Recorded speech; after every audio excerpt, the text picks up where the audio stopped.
to the Sports Mom Playbook. Welcome to the Sports Mom Playbook, the podcast that takes you behind the scenes with real moms and industry experts for all things sports to help you start or make more use of your time on and off the field. Get ready for this binge-worthy podcast with some special guest appearances. Laugh along and join us in what we love doing, celebrating the true MVPs of the game, moms. Let's do this. Hi, friends. Thank you so much for coming back to the Sports Mom Playbook podcast. We have a very special guest today, and I also wanted to thank everyone who always listens in and comments. This one you are definitely going to want to take some notes on. Ladies and gentlemen, Morgan Stuart. We are so excited, not only as a first-time author, we are going to have this book available for you guys to purchase. It is a must-read, not only for your child, but also for adults. But Morgan is a full-time coach and mentor to softball girls ages 8 to 18. She also owns her own business that spans from infield lessons in Anaheim, California, to an online platform called The Defense Club, where you can find support, drills, and workouts from home. Ladies and gentlemen, Morgan. Yay! Welcome to the podcast, Morgan. Thanks for having me, you guys. I'm excited. I'm so excited to have you on. We both read your book. I want to kind of talk about that first. You are a first-time author, and I mean, I don't know if you guys can see here. I had to mark out some pages with some really important things to kind of reflect on and make sure I'm talking to our kids about. Yeah.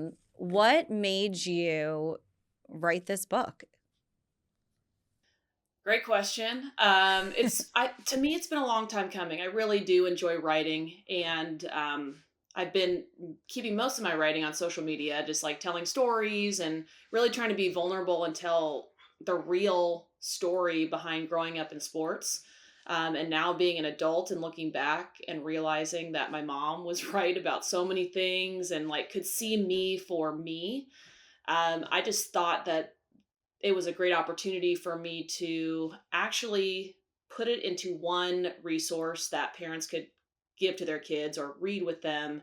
And there's a ton of stories in there, and I personally connect with, other people's stories. And I thought that was a great tool and vehicle to kind of let kids know that they're not alone in a lot of their things that they're going to go through. And that spans from, growing up and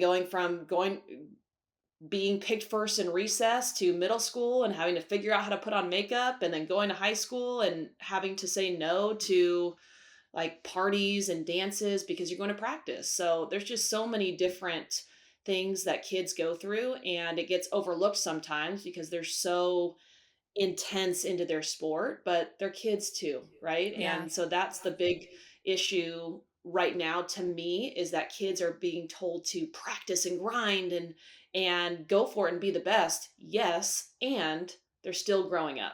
Yeah.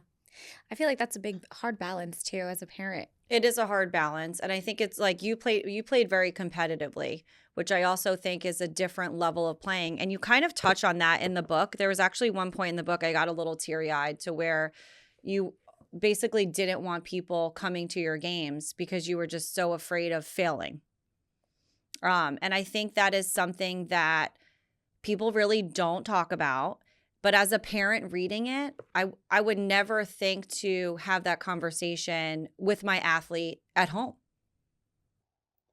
Yeah, and it's bigger than you probably think. I hear it from my athletes all the time because I train in person as well here, and I've got a big spectrum of ages, right? And Yeah. when they hit that kind of middle school age, they start being a little bit more self-aware, and they are understanding that their feelings are associated with maybe some of these tougher conversations. And a lot of it has to do around that failure piece. And it's scary, and you have to be brave, and understanding how they react to failure and their relationship with failure can really be a key into understanding why they're not as confident on the field, or why some of the, limits to their potential come in. And a lot of it has to do with that failure piece. Yeah. And I know you train a lot of different age groups, but is that really something that as a coach and as a mentor you work on pretty much with any age group is just the fear of failure. Absolutely. Because it's within all of us, right? I just know that one of the things that we ask our athletes when they first start training with us is, hey, what do you want to work on? Or we ask their parents, because a lot of the kids, they're in this, all right, softball's fun, it's my favorite thing to do. Yeah. And then slowly, because of that kind of development of self-awareness, or the development of oh shoot, there's a consequence for not doing well. I don't feel good when I don't do well. My parents, we have a different conversation after the game that I don't do well. My coach yells at me if I don't do well. So then we start kind of training this habit of like, performance matters versus the process is what matters. So that's what we talk about a lot in lessons is, all right, what is your process right now? I don't care about the result. I don't care if the ball went over the net or whatever, but we've got our three standards of lessons: eye contact, hustle, and make adjustments. And if we stick to that process, none of the coaches are ever going to be frustrated with you. You yourself can be proud of that effort and attitude that you're giving. And it's not about the ball going through your legs. It's not about XYZ, right? It's not about the result. It's about the process. And that's what we can kind of hang our identity on. And identity is such like a heavy word for kids. It We don't is. use like all of these different lingo and words, but we definitely talk about the process. We definitely talk about, hey, what does it feel like when you fail? What does it feel like? Who are you looking to? And we bring up a lot of the ideas that are in that book, just not in, it's tough to say in passing because it's so important, but we make a point to make our standards based on that process versus results. Yeah, and I love that. I love that you do that. And I think the way the book is structured, I just wanted to add this in, is this can be for the athlete and the parent pretty much Correct. simultaneously. I think it's important that I would do it together with my child. Yeah. Yeah, like do it together because you have discussions within each chapter. Ask those questions to the athlete and have a conversation, Right. which is great to bring both parent and child together to have these conversations and talk through it. Because, like you said, sometimes these kids hold in all of that feeling and the pressure inside, and they're like, "How do I navigate it?" So this is a great resource for parents to really talk it through with their kids. Yeah. We're very fond, if you can't tell, of the book, and we're very thankful that you put it out there. Because being an athlete is just it's part of their identity. It's not their whole identity. But I also think being an athlete, no matter what age, you're gaining so much, whether it's like structure, just the development within yourself as a person, and it's really important.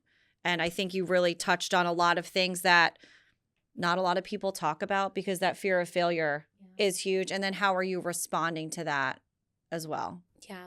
I think what's also great about Morgan is that she talks from her personal experience. So when you're reading her book, like I like envision myself in your shoes on how you felt when you were on the field, going through that mindset shift that you talk about, or just like the way that you were feeling, or how you were like, you had a coach and that now you understand why he was talking to you the way that I think his name was it Coach Tar? Is it? So Coach Tar is the Washington head coach, and she's amazing. But Yeah. it's been so cool to see even her development with relating to her athletes. Yeah. It's like, me writing this book was honestly therapeutic, like going Yeah. through all my different experiences. But yeah, I would definitely recommend that parents go through this with their kids, because it's, I mean, I think I wrote it, I would say a mature 13-year-old could read it by herself. And then Yeah. through high school, anything younger is definitely like parent and kid team up. Yeah. And it's making sure that there's that understanding. And the conversation piece is, I think, my favorite part about the ability of this book to foster that conversation. Yeah. I agree.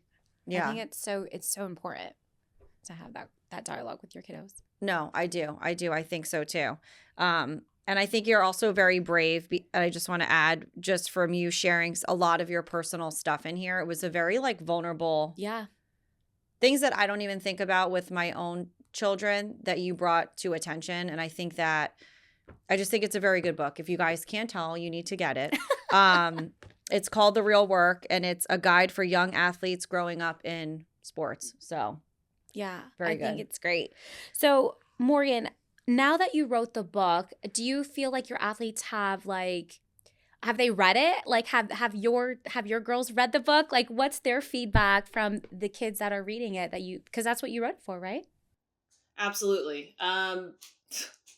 It's funny. I'm the worst salesperson. So I did write the book. I have it at my facility, but I'm not like every day going, "Hey, did you read my book? Hey, what'd you think? What'd you think?" I'm more like, this is a tool that's available. And being honest, I work with like 50% of my ages are like 10 and under. So my lessons in general are it's all infield defense, how to play Yeah. catch, and just on the softball world, a lot of kids when they're growing up are like, "Oh, I know how to play catch. I know how to do that." And that's one of the reasons why I'm a defensive coach is because no you don't. You're not great at it, right? And I did play at a high level, so I just love the little things about the sport. I believe that we need to be masters of this defensive side of the game because in reality, it is kind of the easier skill set versus hitting. And yeah, that's why my lessons are very successful is because we have that high standard for the kids. So what ends up happening is even though like 50% is like 10 and under, I don't want to, I guess, be the one that is like, hey, 9-year-old, bad things are going to happen to you in sport. So I think that a lot of people that really wanted this book are people that have read my social media posts. They understand kind of my brand and my vibe of being vulnerable, of talking about those hard conversations, though. So a lot of people that I've had feedback from are people that are from out of state that have found me through social media. Great, like amazing. I wouldn't have known these people before. And they are coming back to me just going, "Oh my gosh, you finally did it. You finally put your stories into one place." And that is very gratifying because I'm like, okay, perfect. I did the right thing. But yeah, in terms of my in-person lessons, I guess I have some I want to say it's almost like fear or insecurity of bringing it up too early, because there's a kind of amazing innocence in like 8, 9, and 10-year-olds that are coming into the facility and just going, "I just love softball." I'm like, let's keep you there and as for as long as possible. So this is definitely a book that once, and I do know that there's 9, 10, and 11-year-olds that do struggle with confidence issues on the field or just kind of a disconnect between as much as they love softball, they're having some trouble translating some of their skills to the game. And then I think it can be, hey, this is a great tool for a parent to maybe read through it by themselves and just go, oh, this is kind of something. Let me ask some of these questions. And maybe they don't go through the whole book, but there are some stories that can kind of be shared just like, oh, is this what you're going through? And maybe that gives some words to some of the feelings because I think that is one of the things that I truly believe in is if we give words to our feelings, we're able to understand them more, create more self-awareness, and then create tools around being able to not solve that for the child, but more so just give them more power to I say fight the feeling, but we don't always need to feel good to be present. We don't always need to have this everything is sunshine and rainbows, right? But a lot of times when we are dealing with struggle, our understanding our fear of failure, having language around that is a huge weapon against letting that failure own you. Yeah. Yeah. But I also think it's good because you also are creating the conversation to be honest with your coach and because to me, that's a very important relationship with an athlete. Like, yes, you have your relationship with your parents, and your coach should blend and be on the same page of what your end goal is, right? But I think it's important for kids to talk to their coaches about what's going to help them on the field when they're in those like high pressure situations. Yeah. And coming at these conversations, not in a way where like, oh, how is this going to sound good to the coach, but in a way of you taking responsibility for, hey, this is where I'm at. Uh, can you help me? And there's not one coach that I think that would just go, hey, get out of here, Yeah. you know? And there's like kind of a stigma of athletes approaching their coach and then feeling like, oh, well, I don't want to come off as weak, or I don't want to come off as like I'm expecting to get playing time. But if you come at it from, this is where I'm at, um, can you help me? That's a completely different conversation. Yeah, I agree. Yeah. It's so another thing part of your book. So you broke down the book into four, it seems like four different sections, right? Oh. There he is. Hi, puppy. It's okay. It's okay. And it's ASAP, right? ASAP. Can you break that down for us and like for the audience that haven't yet read your book, but give them a little bit of a snapshot of what that whole breakdown would be? Yes. ASAP training, it's named because so many people want to just like zoom past uh, recovering from failure. But that failure recovery process is so important that each step needs to be done in order to actually help, like in a healthy way, recover from failure. So ASAP, the first A is acknowledge the failure. So this could be how you feel about the failure. It could be the actual failure itself. So we're just going to use a softball reference because that's what I'm best at. Say the failure is the shortstop and you're the shortstop, you overthrow first base. All right. So that failure could be the actual physical act of throwing over first base, or it could be like, oh my gosh, uh, I suck, like that self talk of how you felt about failing and in the moment not being up to standard. S is spot your failure personality.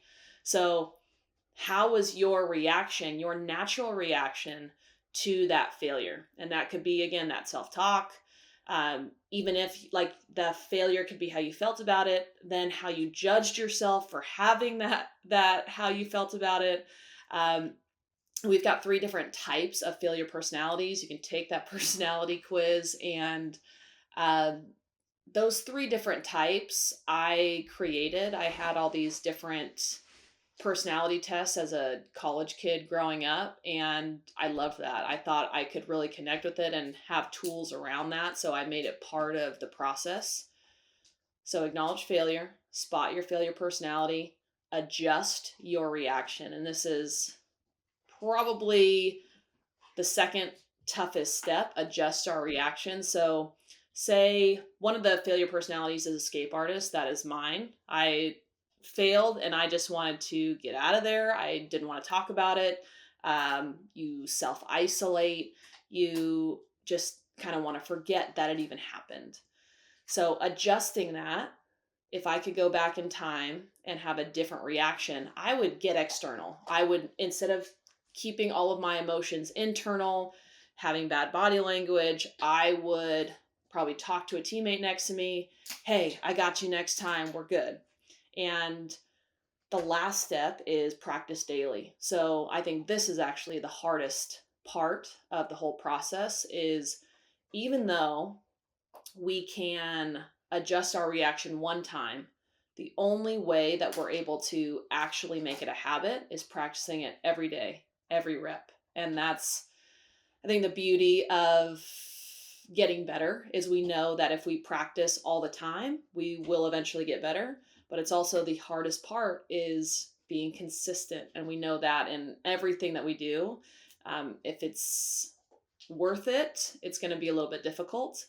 And also, probably the toughest part about getting better is you have to be consistent. Yeah. Yeah, reading your book and then seeing the different levels of how you react to things, I was like, "Oh my God, she nailed it on the head."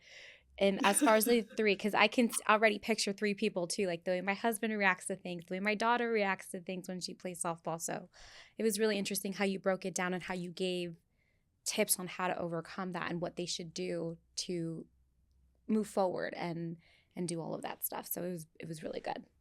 Yes, I agree. Um, what what do you think the biggest mental challenge that athletes face today, like the girls that you're seeing that you're personally training? I think the biggest challenge right now is they're being pulled so many different ways. Social media is like a very big thing right now, especially with a lot of my athletes. And then burnout is another big issue. So just the distraction piece, I think, with seeing things on social media and seeing that everybody's posting their highlight reels, it's like a really big uh just like the comparison game, but Yeah. magnified times 10, Right. right? Yeah. So that's huge. And then the burnout piece is I've been doing like lessons and clinics for over 10 years now. And 10 Mhm. years ago, the conversation was, guys, we need to practice. We need to get out there. Every day you should be doing something. And now the sport has grown. Thankfully, softball is on the rise and it's awesome.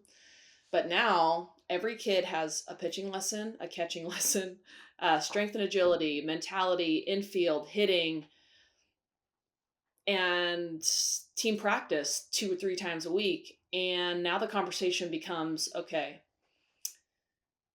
instead of grinding and getting out there and putting in the hours, now it's about quality reps and really understanding when you're there how to make the most out of the time that you have already allotted to be there.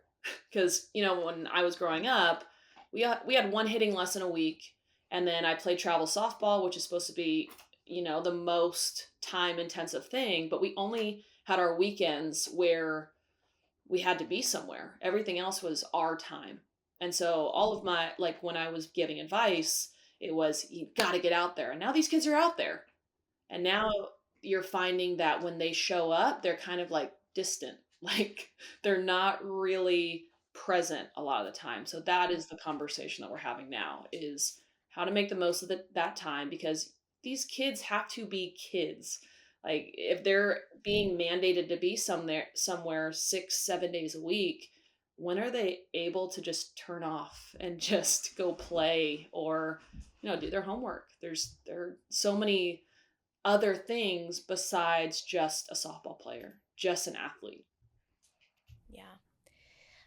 That's she nailed that one on the head because I like as I have two kids that are in travel sports and my daughter, she does pitching lessons and then practice with the team and then, my son has pitching lessons and practice with it's like we're consumed with sports. So when you Yeah. say that, I almost feel guilty. I'm like, oh my God, am I taking my kid's childhood away? But I No, think it's so important to balance it, right? it's difficult and parents know their kids best. Parents know. Yeah. So a lot of times I'll have and by a lot of times this has happened maybe it's only happened 2 times ever that I actually asked a parent like, "Hey, I don't think she needs to be here. I think she's not like in it. I think honestly you're wasting your money." And I say this about my lessons in Anaheim. Yeah. Yeah. Often we can tailor like the kids' experience to, if they're not paying attention, we make a lesson more fun. But in terms of, okay, if you're a parent and you're thinking, am I just eating up all my kids' time with lessons or like how does that work? What's the balance? How do I know? That's that great conversation piece that you can have with your kid and you make it about like, hey, uh this is our schedule right now and I'm not a parent myself, so I feel for parents. I see this whole process play out, and the parent just wants to give their kid the best. They want them to have all the resources and all the training, and to set them up for a great experience. And then somehow along the line, the kid starts feeling like, oh, lessons are like me going to school. Now I'm going to my sport, and it feels like a job. It feels like work, and it's going to eventually feel like that when you're a college athlete, Right. 100%. But before that, what is that line? And again, only the parent is going to know. And the conversation with your kid is like really, really powerful, because a lot of times parents will tell me this, uh, because they're going, hey, I'm not really sure if my daughter is really loving it like she used to, and I don't know if that's because she's not doing as well, or if because we're doing too much. I'm like, you can ask her. That's okay. It's and I think parents are, a lot of the time, they might be afraid of the answer, but probably 95% of the time the player will say, "Oh, like I didn't know I was coming off that way, or I wasn't taking it as serious as I needed to." And they'll either not just step it up, but they'll start to understand that, "Oh, I don't have to do this. This isn't a chore. This is what I want to do. This is what I love doing." And then it can help in that regard. Yeah, that's really good advice for sure. Yeah. I think sometimes the parents are afraid maybe to have those conversations. And I think your book is like a good bridge to create the playing fields for Yeah. that, really. Yeah. And Um, prompt those questions with your kiddos. yeah. What's one thing that you that you see with your girls and maybe just like in your own personal experience that sets apart maybe someone that's just doing travel ball and they're like, "Hey, I really love softball," as opposed to like taking it to that college level? I think the biggest thing is their self starters. They're self starters. So, in other words, um, the parent isn't having to say, "Hey, did you do your homework? Did you also do your reps?" It's the kid is just going out there and just doing it. Mhm. And nobody, I mean, speaking from my experience, I didn't love hitting on a tee. I didn't love going and asking like my brothers to go play catch when they didn't want to play catch with me. So, it's one of those. I think the being able to lead yourself and take responsibility for those outside reps is a really good indicator that, um, that they really love it. I mean, beyond like not wanting to do those outside reps, they know that it's going to help them in the long run. So yeah, if you have a kid that plays travel ball and you're constantly having to like push them, there are different personalities, there's different types of kids, but if there's never that responsibility piece, then I think you're going to be pushing a little bit more than they want it. So again, another great opportunity for conversation. Yeah. Yeah. I think it all boils down to really connecting with your kiddo and having those open dialogues with them, is what it seems like too. Yeah. And now, like growing up, and you touch about it a little in the book, but is there something that you would like go back and maybe say, hey, I would have done this maybe a little bit differently with your parents, maybe, or even just your coaches? Um, Let me see. I mean, yes, there's a lot that I think I would have done differently. I'm not sure if, gosh, I just think about how much I've grown personally and if I was capable of doing anything differently. But one of the biggest things that I wish I could have done was speak for myself more, because I think my mom's a very powerful personality, right? Love to talk, very social, and she would kind of give me an excuse of like, "Oh, she's shy, she's quiet. I know that she wants this, I know that she wants this." And it was great for me as a kid because like, oh, I don't have to speak for myself. And my mom believed the best about me. She believed that I was going to go play Division 1. She believed that I could do all these things. um so I got to be kind of like, oh, I just get to go play and I don't have to talk to anybody. That's great. Yeah. But definitely, I mean, later in life that's not an option for you as a high school player, as a college player, as an adult, as a contributing person in society. We have to speak. We have to let people know what we're about, what we believe in. When you're a leader on a team, which is what I thought that I was, I knew my teammates kind of looked to me in that regard. You have to be able to communicate what's right and wrong and what our standards are. So I think if I could go back, one of the biggest things would be that I spoke up more, and that's not always easy. And as just any advice that I can give to parents would be, when possible, it's okay to let your kids speak for themselves. Like meeting a new coach for the first time, teach them how. Like, all right, shake their hand, look them in the eye, tell them your name, and then they don't have to be perfect, right? But that's that's I think one of the biggest things I would do. Yeah. Yeah, that's really good advice. That's very good advice. Very good advice. One thing I wanted to know is, what do you think the most valuable trait an athlete can develop to maintain resilience during like maybe a tough season, or maybe they're just being tough on themselves? Like, what's something they could do? Something they could do. I'm going to go back to my get external quote. And this is from my infield coach at Washington. His name was JT, and now he's at Georgia now. Irrelevant information for this answer. But um, he would tell us to get external. And at the time, I'm just like, what is this guy talking about? Like, he keeps saying this over and over again. And when I would fail, and you see this a lot, I think with female athletes. I have less experience with guys, but I have two younger brothers that also played sports. But I saw it a lot in female athletes. Is they have a tendency to just like want to look small, not want to be there. Eyes are down.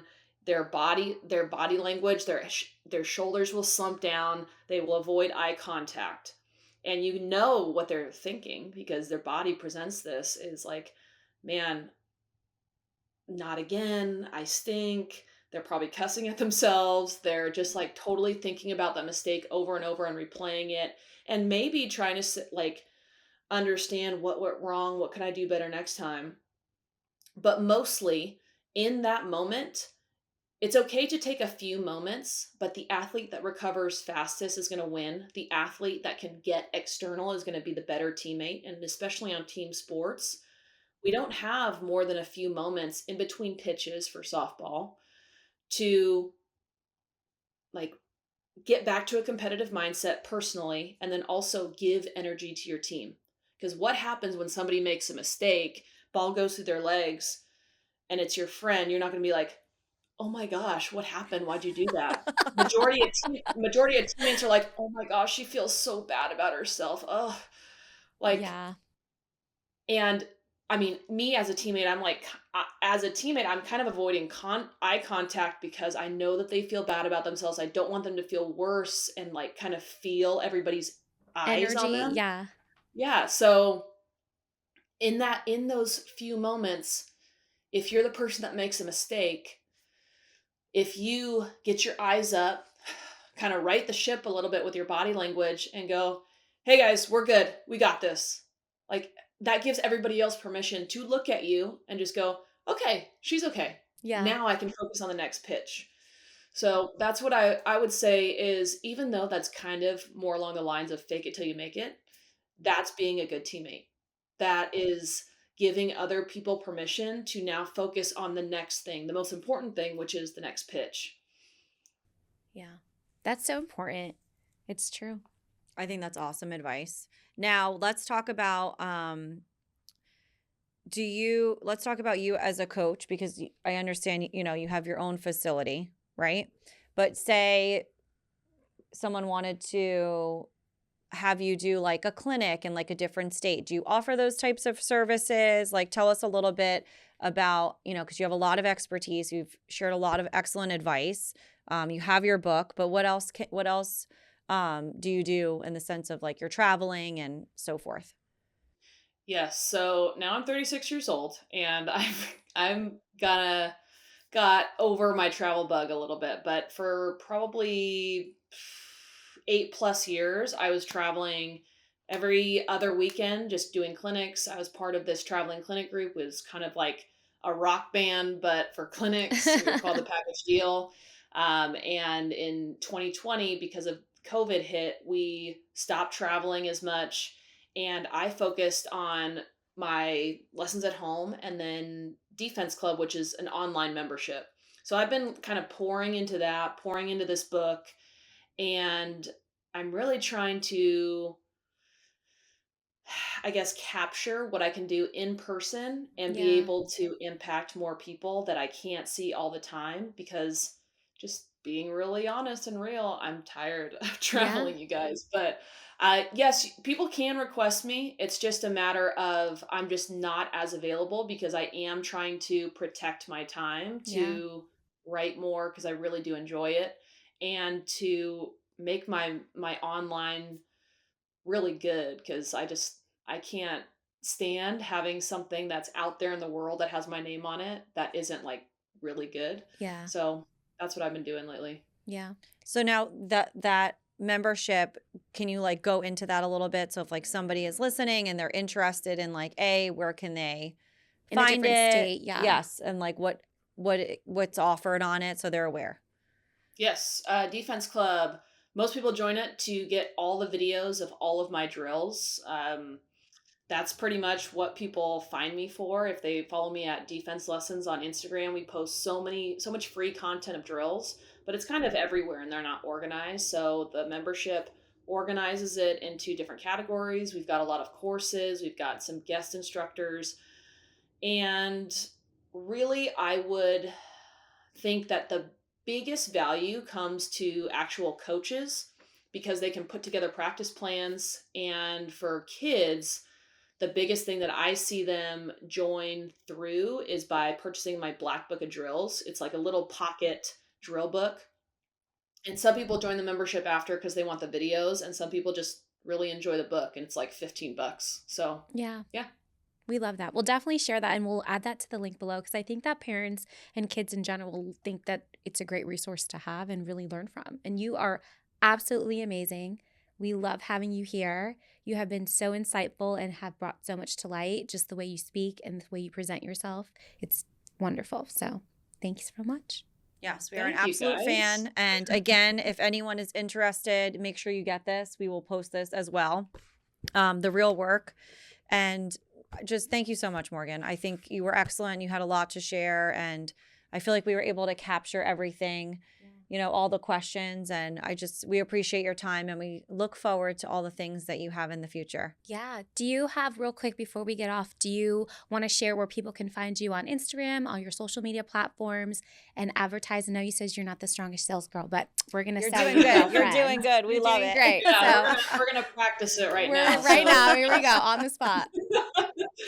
Yes. So my most followed platform is on Instagram, at Defense Lessons. That's all softball drills. Defense Club actually has its own platform now, and just to be honest, that's probably the most boring one right now because I don't post as much on it. And then my personal is Morgan Stuart 18, and that's where I'm going to post a lot of the real work conversations and different reels that I kind of make up, and it's kind of my favorite one to post Good. because it's my life and there's a lot of my dog on there. So Aw. Well, we love Benjamin. We were happy to meet him as well. Yes. And thank you so much. Again, thank you always for watching and listening to the Sports Mom Playbook podcast. You guys have kept us in the charts for the, are we number 17 now for Yes. top 100 parenting podcasts? And we're always happy to deliver. So if you have any questions, comments, make sure you like and subscribe, and we'll see you next time. Thanks, guys.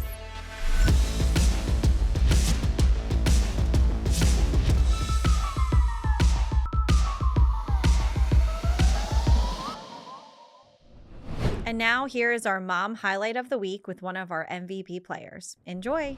Okay, what is your mom's favorite color? Pink? Pink. What is her favorite food to cook? I don't know that one. You have to say Uber Eats.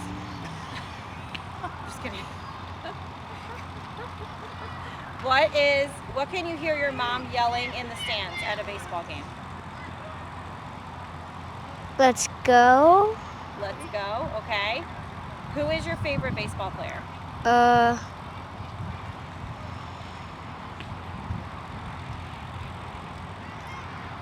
You don't know? It's okay. I don't really know every single one. You don't have one? That's okay. If your mom could be any animal, what could she be and why? Sea cow. A sea cow, and why? Because she sleeps and she makes a lot of noises. Okay, perfect. What's your mom's favorite holiday? Christmas. Christmas? Why? Because she likes to hang out with us. Okay. And what is something really funny that your mom sometimes says? Catch the ball, potato. What is it? Catch the ball, catch the ball, potato. Catch the ball potato, okay. And what do you want to be when you grow up?